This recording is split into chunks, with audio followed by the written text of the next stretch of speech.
নমস্কার, বইপোকা চ্যানেলে আপনাদের স্বাগত জানাই। তো আজ আমি শরৎচন্দ্র চট্টোপাধ্যায়ের দেবদাস উপন্যাসটির চতুর্থ ও পঞ্চম পরিচ্ছেদটি আপনাদের পড়ে শোনাচ্ছি। এমনি করিয়া 1 বৎসর কাটিল বটে, কিন্তু আর কাটিতে চাহে না। দেবদাসের জননী বড় গোলযোগ করিতে লাগিলেন। স্বামীকে ডাকিয়া বলিলেন, দেবাজি মুখ্য চাষা হয়ে গেল, একটা যা হয় উপায় করো। তিনি ভাবিয়া বলিলেন, দেবা কলকাতায় যাক, নগেনের বাসায় থেকে বেশ পড়াশোনা করতে পারবে। নগেনবাবু সম্পর্কে দেবদাসের মাতুল হইতেন। কথাটা সবাই শুনিল। পার্বতী শুনিয়া ভীত হইয়া উঠিল। দেবদাসকে একা পাইয়া তার হাত ধরিয়া ছুলিতে ছুলিতে বলিল, দেবদা, তুমি বুঝি কলকাতা যাবে? কে বললে? জেঠামশাই বলেছেন। দূর, আমি কিছুতেই যাব না। আর যদি জোর করে পাঠিয়ে দেন? জোর? দেবদাস এই সময় এমন একটা মুখের ভাব করিল, যাহাতে পার্বতী বেশ বুঝিল যে জোর করিয়া কোনো কাজ তাহাকে দিয়া করাইবার জন্য এ পৃথিবীতে কেহ নাই, সেও তাহাই চায়। অতএব নিরতিশয় আনন্দে আরেকবার তাহার হাত ধরিয়া, আরেকবার ঝুলিয়া এপাশ ওপাশ করিয়া মুখপানে চাহিয়া হাসিয়া কহিল, দেখো, যেও যেও না দেবদা, কক্ষনো না। এ প্রতিজ্ঞা কিন্তু তাহার রহিল না। তাহার পিতা রীতিমতো বকাঝকা করিয়া, এমনকি তিরস্কার ও প্রহার করিয়া ধর্মদাসকে সঙ্গে দিয়া তাহাকে কলিকাতায় পাঠাইয়া দিলেন। যাইবার দিন দেবদাস মনের মধ্যে বড় ক্লেশ অনুভব করিল। নতুন স্থানে যাইতেছে বলিয়া তাহার কিছুমাত্র কৌতূহল বা আনন্দ হইল না। পার্বতী সেদিন তাহাকে কিছুতেই ছাড়িতে চাহে না। কত কান্নাকাটি, কিন্তু কে তাহার কথা শুনিবে? প্রথমে অভিমানে কিছুক্ষণ দেবদাসের সহিত কথা কহিল না, কিন্তু শেষে যখন দেবদাস ডাকিয়া বলিল, পারু, আবার শিগগির আসব, যদি না পাঠিয়ে দেয় তো পালিয়ে আসব, তখন পার্বতী প্রকৃতিস্থা হইয়া নিজের ক্ষুদ্র হৃদয়ের অনেক কথা কহিয়া শুনাইল। তাহার পর সে ঘোড়ার গাড়ি চড়িয়া পোর্টমান্টো লইয়া জননীর আশীর্বাদ ও চক্ষের জলের শেষ বিন্দুটি কপালে টিপের মতো পড়িয়া দেবদাস চলিয়া গেল। তখন পার্বতীর কত কষ্ট হইল, কত চোখের জলের ধারা গাল বহিয়া নিচে পড়িতে লাগিল, কত অভিমানে তাহার বুক ফাটিতে লাগিল। প্রথম কয়েকদিন তাহার এইরূপে কাটিল। তাহার পর হঠাৎ একদিন প্রাতঃকালে উঠিয়া দেখিতে পাইল, সমস্ত দিনের জন্য তাহার কিছুই করিবার নাই।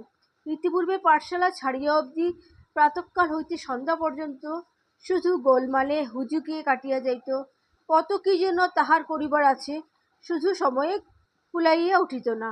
এখন অনেক সময়, কিন্তু এতটুকু কাজ খুঁজিয়া পায় না। সকালবেলা উঠিয়া কোনোদিন চিঠি লিখিতে বসে, বেলা 10টা বাজিয়া যায়, জননী বিরক্ত হইয়া উঠেন। পিতামহী শুনিয়া বলেন, আহা, তা লিখুক, সকালবেলা ছুটোছুটি না করিয়া লেখাপড়া করা ভালো। আবার যেদিন দেবদাসের পত্র আইসে, সেদিন পার্বতীর বড় সুখের দিন। সিঁড়ির দ্বারে চৌখাটের উপর কাগজখানি হাতে লইয়া সারাদিন তাহাই পড়িতে থাকে। শেষে মাস 2 অতিবাহিত হইয়া গেল। পত্র লেখা কিংবা পাওয়া আর তত ঘন ঘন হয় না। উৎসাহটা যেন কিছু কিছু কমিয়া আসিয়াছে। একদিন পার্বতী সকালবেলা জননীকে বলিল, মা, আমি আবার পাঠশালায় যাব। কেন রে? তিনি কিছু বিস্মিত হইয়াছিলেন। পার্বতী ঘাড় নাড়িয়া বলিল, আমি নিশ্চয় যাব। তা যাস। পাঠশালায় যেতে আমি আর কবে তোকে মানা করেছি মা? সেই দিন দ্বিপ্রহরে পার্বতী দাসীর হাত ধরিয়া বহুদিন পরিত্যক্ত স্লেট ও বইখানি খুঁজিয়া বাহির করিয়া সেই পুরাতন স্থানে গিয়া শান্ত স্থিরভাবে উপবেশন করিল। দাসী কহিল, গুরুমশাই, পারুকে আর মারধর করো না, আপনার ইচ্ছায় পড়তে এসেছে। যখন তার ইচ্ছে হবে পড়বে, যখন ইচ্ছে হবে না বাড়ি চলে যাবে। পণ্ডিত মহাশয় মনে মনে কহিলেন, তথাস্তু। মুখে বলিলেন, তাই হবে। একবার তাহার এমন ইচ্ছাও হইয়াছিল যে জিজ্ঞাসা করেন, পার্বতীকেও কেন কলকাতায় পাঠাইয়া দেওয়া হইল না। কিন্তু সে কথা কহিলেন না। পার্বতী দেখিল সেইখানে সেই বেঞ্চির উপরে সর্দার প্রভুলো বসিয়া আছে। তাহাকে দেখিয়া প্রথমে একবার হাসিবার মতো হইল, কিন্তু পরক্ষণেই চোখের জল আসিল। তাহার পর তাহার ভুলোর উপর বড় রাগ হইল। মনে হইল যেন সেই শুধু দেবদাসকে গৃহ ছাড়া করিয়াছে। এমন করিয়াও অনেক দিন কাটিয়া গেল। অনেক দিনের পর দেবদাস বাটি ফিরিয়া আসিল। পার্বতীর কাছে ছুটিয়া আসিল। অনেক বার্তা হইল। তাহার বেশি কিছু বলিবার ছিল না, থাকিলেও বলিতে পারিল না। কিন্তু দেবদাস অনেক কথা কহিল, সমস্তই প্রায় কলিকাতার কথা। তাহার পর একদিন গ্রীষ্মের ছুটি ফুরাইল, দেবদাস আবার কলিকাতায় চলিয়া গেল। এবারও কান্নাকাটি হইল বটে, কিন্তু সেবারের মতো তাহাতে তেমন গভীরতা রহিল না। এমনি করিয়া 4 বৎসর কাটিয়া গেল। এই কয় বৎসরে দেবদাসের স্বভাবের এত পরিবর্তন হইয়াছে যে দেখিয়া পার্বতী গোপনে কাঁদিয়া অনেকবার চক্ষু মুছিল। ইতিপূর্বে দেবদাসের যে সমস্ত গ্রাম্যতা দোষ ছিল, শহরে বাস করিয়া সেসব আর একেবারে নাই। এখন তাহার বিলাতি জুতো, ভালো জামা কাপড়, ছড়ি, সোনার ঘড়ি, চেন, বোতাম এসব না হইলে বড় লজ্জা করে। গ্রামে নদী তীরে বেড়াইতে আর সাধ যায় না, বরং তাহার পরিবর্তে বন্দুক হাতে শিকারে বাহির হইতে আনন্দ পায়। ক্ষুদ্র পুঁটি মাছ ধরার বদলে বড় মাছ খেলাইতে ইচ্ছা করে। শুধু কি তাই, সমাজের কথা, রাজনীতি চর্চা, সভা সমিতি, ক্রিকেটে ফুটবলের আলোচনা। হায় রে, কথায় সেই পার্বতী আর তাহাদের সেই তালসোনাপুর গ্রাম, বাল্য স্মৃতি জড়িত 2-1টা সুখের কথা যে এখন আর মনে পড়ে না তাহা নয়, কিন্তু নানা কাজের উৎসাহে সে সকল আর বেশিক্ষণ হৃদয়ে স্থান পায় না। আবার গ্রীষ্মের ছুটি হইল। পূর্ব বৎসর গ্রীষ্মাবকাশে দেবদাস বিদেশ বেড়াইতে গিয়াছিল, বাটি যায় নাই। এবার পিতামাতা উভয়ে জিদ করিয়া পত্র লিখিয়াছেন। তাই ইচ্ছা না থাকিলেও দেবদাস বিছানাপত্র বাঁধিয়া তালসোনাপুর গ্রামের জন্য হাওড়া স্টেশনে আসিয়া উপস্থিত হইল। যেদিন বাটি আসিল সেদিন তাহার শরীর তেমন ভালো ছিল না, তাই বাহির হইতে পারিল না। পরদিন পার্বতীদের বাটিতে আসিয়া ডাকিল, খুড়িমা। পার্বতীর জননী আদর করিয়া ডাকিলেন, এসো বাবা, বসো। খুড়িমার সহিত কিছুক্ষণ কথাবার্তার পর দেবদাস জিজ্ঞাসা করিল, পারু কোথায় খুড়িমা? ওই বুঝি ওপরের ঘরে আছে। দেবদাস উপরে আসিয়া দেখিল পার্বতী সন্ধ্যাদীপ জ্বালিতেছে। ডাকিল, পারু। প্রথমে পার্বতী চমকিত হইয়া উঠিল, তারপর প্রণাম করিয়া সরিয়া দাঁড়াইল। কি হচ্ছে পারু? সে কথা আর বলিবার প্রয়োজন নাই। তাই পার্বতী চুপ করিয়া রহিল। তারপর দেবদাসের লজ্জা করিতে লাগিল। কহিল, যাই, সন্ধ্যা হয়ে গেল, শরীরটা ভালো নয়। দেবদাস চলিয়া গেল। এবার পড়ছি 5ম পরিচ্ছেদ। পার্বতী এই 13 বছরে পা দিয়াছে। ঠাকুরমাতা এই কথা বলেন। এই বয়সে শারীরিক সৌন্দর্য অকস্মাৎ যেন কথা হইতে ছুটিয়া আসিয়া কিশোরীর সর্বাঙ্গ ছাইয়া ফেলে। আত্মীয় স্বজন হঠাৎ একদিন চমকিত হইয়া দেখিতে পান যে তাহাদের ছোট মেয়েটি বড় হইয়াছে। তখন পাত্রস্থ করিবার জন্য বড় তাড়াহুড়া পড়িয়া যায়। চক্রবর্তী বাড়িতে আজ কয়েক দিবস হইতেই সেই কথার আলোচনা হইতেছে। জননী বড় বিষণ্ণ। কথায় কথায় স্বামীকে শুনাইয়া বলেন, তাই তো, পারুকে আর তো রাখা যায় না। তাহারা বড়লোক নহেন, তবে ভরসা এই যে মেয়েটি অতিশয় সুশ্রী। জগতে রূপের যদি মর্যাদা থাকে তো পার্বতীর জন্য ভাবিতে হইবে না। আরও একটা কথা আছে, সেটা এখানেই বলিয়া রাখি। চক্রবর্তী পরিবারে ইতিপূর্বে কন্যার বিবাহে এতটুকু চিন্তা করিতে হইত না, পুত্রের বিবাহে করিতে হইত। কন্যার বিবাহে পণ গ্রহণ করিতে এবং পুত্রের বিবাহে পণ দিয়া মেয়ে ঘরে আনিতেন। নীলকণ্ঠের পিতাও তাহার কন্যার বিবাহে অর্থ গ্রহণ করিয়াছিলেন, কিন্তু নীলকণ্ঠ স্বয়ং এ প্রথাকে ঘৃণা করিতেন। তাহার আদৌ ইচ্ছা ছিল না যে পার্বতীকে বিক্রয় করিয়া অর্থ লাভ করেন। পার্বতীর জননী একথা জানিতেন, তাই স্বামীকে কন্যার জন্য তাগাদা করিতেন। ইতিপূর্বে পার্বতীর জননী মনে মনে একটা দুরাশাকে স্থান দিয়াছিলেন। ভাবিয়াছিলেন দেবদাসের সহিত যদি কোনো সূত্রে কন্যার বিবাহ ঘটাইতে পারেন। এই আশা যে নিতান্ত অসম্ভব তাহা মনে হইত না। ভাবিলেন দেবদাসকে অনুরোধ করিলে বোধহয় কোনো সুরাহা হইতে পারে। তাই বোধহয় নীলকণ্ঠের জননীর কথায় কথায় দেবদাসের মাথার কাছে কথাটা এইরূপে পাড়িয়াছিলেন। আহা বৌমা, দেবদাসের আর আমার পারুতে কি ভাব, এমনটি কই কোথাও তো দেখা যায় না। দেবদাসের জননী বলিলেন, তা আর হবে না খুড়ি, দুজনে ভাই বোনের মতো যে একসঙ্গে মানুষ হয়ে এসেছে। হে মা হে, তাই তো মনে হয়। যদি দুজনের এই দেখো না কেন বৌমা, দেবদাস যখন কলকাতায় গেল, বাচ্চা তখন সবে 8 বছরের। সেই বয়সেই ভেবে ভেবে যেন কাঠ হয়ে গেল। দেবদাসের একখানা চিঠি এলে সেখানা যেন একেবারে ওর জপমালা হয়ে উঠত। আমরা সবাই তো জানি। দেবদাসের জননী মনে মনে সমস্ত বুঝিলেন, একটু হাসিলেন। এই হাসিতে বিদ্রুপ কতটুকু প্রচ্ছন্ন ছিল জানি না, কিন্তু বেদনা অনেকখানি ছিল। তিনিও সব কথা জানিতেন, পার্বতীকে ভালোবাসিতেন, কিন্তু বেচাকেনা ঘরের মেয়ে যে, তার উপর আবার ঘরের পাশে কুটুম্ব, ছি ছি। বলিলেন, খুড়ি, কর্তার তো একেবারে ইচ্ছে নয় এই ছেলেবেলায় বিশেষ পড়াশোনার সময়ে দেবদাসের বিয়ে দেন। তাই তো কর্তা আমাকে এখনো বলেন, বড় ছেলে দ্বিজদাসের ছেলেবেলায় বিয়ে দিয়ে কি সর্বনাশটাই করলে, লেখাপড়া একেবারেই হলো না। পার্বতীর ঠাকুরমা একেবারে অপ্রতিভ হইয়া পড়িলেন, তবুও কহিলেন, তা তো সব জানি বৌমা, কিন্তু কি জানো, পারু শেটের বাচ্চা, একটু অমনি বেড়েছেও বটে, আর বাড়ন্ত গড়নও বটে। তাইতে তাইতে যদি নারায়ণের অমত। দেবদাসের জনই বাধা দিলেন, বলিলেন, না খুড়ি, একথা আমি তাকে বলতে পারবো না। দেবদাসের এ সময় বিয়ের কথা পারলে তিনি কি আমার মুখ দেখবেন? কথাটা এইখানে চাপা পড়িয়া গেল।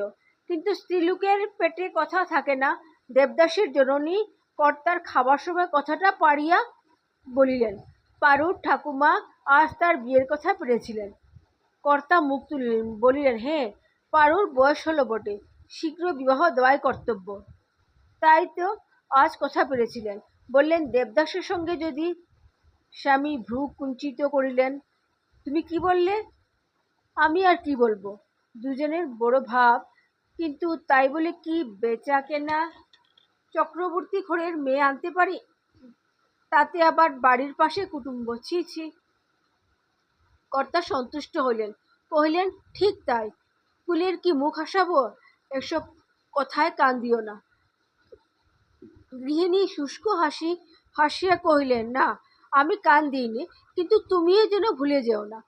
কর্তা গম্ভীর মুখে ভাতে গ্রাস তুলিয়া বলিলেন, তাহলে এত বড় জমিদারি কোনো কালে উড়ে যেতে। জমিদারি তাহার চিরদিন থাকুক, তাহাতে আপত্তি নাই, কিন্তু পার্বতীর দুঃখের কথাটা বলি। যখন এই প্রস্তাবটা নিতান্ত অগ্রাহ্য হইয়া নীলকণ্ঠের কানে গেল, তখন তিনি মাকে ডাকিয়া তিরস্কার করে বলিলেন, মা, কেন এমন কথা বলতে গিয়েছিলে? মা চুপ করিয়া রহিলেন। নীলকণ্ঠ কহিতে লাগিলেন, মেয়ের বিয়ে দিতে আমাদের পায়ে ধরে বেড়াতে হয় না, বরং অনেকেই আমার পায়ে ধরবে। মেয়ে আমার কুৎসিত নয়, দেখো, তোমাদের বলে রাখলুম, 1 সপ্তাহের মধ্যেই আমি সম্বন্ধ স্থির করে ফেলব। বিয়ের ভাবনা কি? কিন্তু যাহার জন্য পিতা এত বড় কথাটা বলিলেন, তাহার যে মাথায় বাজ ভাঙিয়া পড়িল। ছোটবেলা হইতে তাহার একটা ধারণা ছিল যে দেবদাদার উপর তাহার একটু অধিকার আছে। অধিকার কেহ যে হাতে তুলিয়া দিয়াছে তাহা নয়, প্রথম সে নিজেও ঠিকমতো কিছুই বুঝিতে পারে না।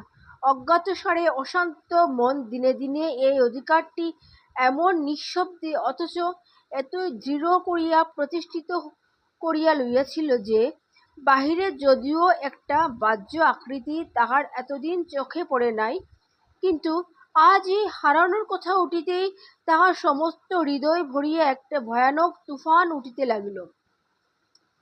কিন্তু দেবদাসের সম্বন্ধে এই কথাটা ঠিক খাটানো যায় না। ছোটবেলায় যখন সে পার্বতীর উপর দখল পাইয়াছিল, তখন তাহা সে পরিপূর্ণভাবেই উপভোগ করিয়াছিল, কিন্তু কলিকাতায় গিয়া কর্মের উৎসাহে ও অন্যান্য আমোদ আহ্লাদের মধ্যে পার্বতীকে সে অনেকটা ছাড়িয়াই দিয়াছিল। কিন্তু সে জানিত না যে পার্বতী তাহার সেই একঘেয়ে গ্রাম্য জীবনের মধ্যে নিশিদিন শুধু তাহাকেই ধ্যান করিয়া আসিয়াছে। শুধু তাই নয়, সে ভাবিত ছেলেবেলা হইতে যাহাকে নিতান্ত আপনার বলিয়া জানিয়াছিল, ন্যায় অন্যায় সমস্ত আবদারি এতদিন যাহার উপর খাটাইয়া লইয়াছে, যৌবনের প্রথম ধাপটিতে পা দিয়াই তাহা হইতে এমন অকস্মাৎ পিছলাইয়া পড়িতে হইবে না। কিন্তু তখন কে ভাবিত বিবাহের কথা? কে জানিত সেই কিশোর বন্ধন বিবাহ ব্যতীত কোনো মতেই চিরস্থায়ী করিয়া রাখা যায় না, বিবাহ হইতে পারে না। এই সংবাদটা পার্বতীর হৃদয়ের সমস্ত আশা আকাঙ্ক্ষা তাহার বুকের ভিতর হইতে যেন ছিঁড়িয়া ফেলিবার জন্য টানাটানি করিতে লাগিল। কিন্তু দেবদাসকে সকালবেলাটায় পড়াশোনা করিতে হয়, দুপুরবেলায় বড় গরম, ঘরের বাইরে হওয়া যায় না, শুধু বিকেলবেলাটাতে ইচ্ছা করিলে একটু বাহির হইতে পারা যায়। এই সময়টাতেই কোনোদিন বা সে জামাজোড়া পরিয়া ভালো জুতা পায়ে দিয়া ছড়ি হাতে ময়দানে বাহির হইত। যাইবার সময় চক্রবর্তীদের বাড়ির পাশ দিয়েই যাইত। পার্বতী উপরে জানালা হইতে চক্ষু মুছিতে মুছিতে তাহা দেখিত। কত কথা মনে পড়িত। দুজনেই বড় হইয়াছে, দীর্ঘ প্রবাসের পরের মতো এখন পরস্পরকে বড় লজ্জা করে। দেবদাস সেদিন অমনি চলিয়া গিয়াছিল, লজ্জা করিতেছিল, তাই ভালো করিয়া কথাই কহিতে পারে নাই। এটুকু পার্বতীর বুঝিতে বাকি ছিল না। দেবদাসও প্রায় এমনি করেই ভাবে। মাঝে মাঝে তাহার সহিত কথা কহিতে, তাহাকে ভালো করিয়া দেখিতে ইচ্ছা হয়, কিন্তু অমনি মনে হয় ইহা কি ভালো দেখাইবে। এখানে কলিকাতার সেই কোলাহল নাই, আমোদ আহ্লাদ, থিয়েটার, গান বাজনা নাই, তাই কেবলই তাহার ছেলেবেলার কথা মনে পড়ে সেই পার্বতী, এই পার্বতী হইয়াছে। পার্বতী মনে করে সেই দেবদাস এখন এই দেবদাসবাবু হইয়াছে। দেবদাস এখন প্রায় চক্রবর্তীদের পার্টিতে যায় না। কোনোদিন যদি বা সন্ধ্যার সময় উঠানে দাঁড়াইয়া ডাকে, খুড়িমা কি হচ্ছে? খুড়িমা বলেন, এসো বাবা, বসো। দেবদাস অমনি কয়, না থাক খুড়িমা, একটু ঘুরে আসি। তখন পার্বতী কোনোদিন বা উপরে থাকে, কোনোদিন বা সামনে পড়িয়া যায়। দেবদাস খুড়িমার সহিত কথা কহে, পার্বতী ধীরে ধীরে সরিয়া যায়। রাত্রে দেবদাসের ঘরে আলো জ্বলে। গ্রীষ্মকালের খোলা জানালা দিয়া পার্বতী সেদিকে বহুক্ষণ হয়তো চাহিয়া থাকে, আর কিছু দেখা যায় না। পার্বতী চিরদিন অভিমানিনী, সে যে ক্লেশ সহ্য করিতেছে ক্ষুণাগ্রে একথা কেহ না বুঝিতে পারে। পার্বতীর ইহা কায়মন চেষ্টা, আর জানিয়াই বা লাভ কি? সহানুভূতি সহ্য হইবে না, আর তিরস্কার লাঞ্ছনা, তার চেয়েও তো মরণ ভালো। মনোরমার গত বৎসর বিবাহ হইয়াছে, এখনো সে শ্বশুর বাড়ি যায় নাই, তাই মাঝে মাঝে বেড়াইতে আসে। পূর্বে দুই সখীতে মিলিয়া মাঝে মাঝে এইসব কথাবার্তা হইত, এখনো হয়, কিন্তু পার্বতী আর যোগ দেয় না। হয় চুপ করে থাকে, না হয় কথা উল্টাইয়া দেয়। পার্বতীর পিতা কাল রাত্রে বাটি ফিরিয়াছেন। কয়দিন তিনি পাত্র স্থির করিতে বাইরে হইয়া গিয়াছিলেন। এখন বিবাহের সমস্ত স্থির করিয়া ঘরে আসিয়াছেন। প্রায় 20-25 ক্রোশ দূরে বর্ধমান জেলায় হাতিপোতা গ্রামের জমিদার পাত্র।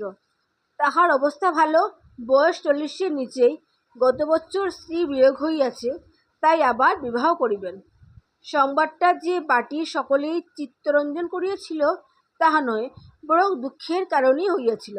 তবে একটা কথা, এই যে ভুবন চৌধুরীর নিকট হইতে সর্বরকমে প্রায় 2-3 হাজার টাকা ঘরে আসিবে, তাই মেয়েরা চুপ করিয়াছিলেন। একদিন দুপুরবেলা দেবদাস আহারে বসিয়াছিল। মা কাছে বসিয়া কহিলেন, পারুর যে বিয়ে? দেবদাস মুখ তুলে জিজ্ঞাসা করিল, কবে? এই মাসে। কাল মেয়ে দেখে গেছে, বোন নিজে এসেছিল। দেবদাস কিছু বিস্মিত হইল। কই, আমি তো কিছু জানি নে মা। তুমি আর কি করে জানবে? বোর 10 বরে বয়স হয়েছে, তবে বেশ টাকা কড়ি নাকি আছে, পারু সুখে স্বচ্ছন্দে থাকতে পারবে। দেবদাস মুখ নিচু করিয়া আহার করিতে লাগিল। তাহার জননী পুনরায় কহিতে লাগিলেন, ওদের ইচ্ছা ছিল এই বাড়িতে বিয়ে দেয়। দেবদাস মুখ তুলিল। তারপর জননী হাসিলেন, ছি, তা কি হয়? একে বেচাকেনা ছোটগড়, তাতে আবার ঘরের পাশে বিয়ে, ছি ছি বলিয়া মা অষ্টকুঞ্চিত করিলেন। দেবদাস তাহা দেখিতে পাইল। কিছুক্ষণ চুপ থাকিয়া মা পুনরায় কহিলেন, কর্তাকে আমি বলেছিলাম। দেবদাস মুখ তুলে জিজ্ঞাসা করিল, বাবা কি বললেন? কি আর বলবেন, এত বড় বংশের মুখ হাসাতে পারবেন না, তাই আমাকে শুনিয়ে দিলেন। দেবদাস আর কথা কহিল না। সেদিন দ্বীপ্রহরে মনোরমা ও পার্বতীতে কথোপকথন হইতেছিল। পার্বতীর চোখে জল। মনোরমা বোধ করি এইমাত্র মুছিয়াছে। মনোরমা কহিল, তবে উপায় বোন? পার্বতী চোখ মুছিয়া কহিল, উপায় আর কি? তোমার বরকে তুমি পছন্দ করে বিয়ে করেছিলে। আমার কথা আলাদা। আমার পছন্দ ছিল না, অপছন্দ হয়নি, তাই আমার কোনো কষ্টই ভোগ করতে হয় না। কিন্তু তুমি যে নিজের পায়ে নিজে কুড়ুল মেরেছ বোন। পার্বতী জবাব দিল না, ভাবিতে লাগিল। মনোরমা কি ভাবিয়া ঈষৎ হাসিয়া কহিল, পারু, বরটির বয়স কত? কার বরটি? তোর। পার্বতী একটু হিসাব করে বলিল, বোধহয় 19।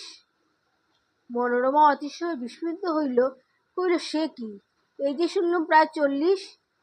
এবার পার্বতী একটু হাসিল, কহিল, মনোদিদি, কত লোকের বয়স 40 থাকে, আমি কি তার হিসাব রাখি? আমার বোনের বয়স 19 এই পর্যন্ত জানি। মুখ পানে চাহিয়া মনোরমা জিজ্ঞাসা করিল, কি নাম রে?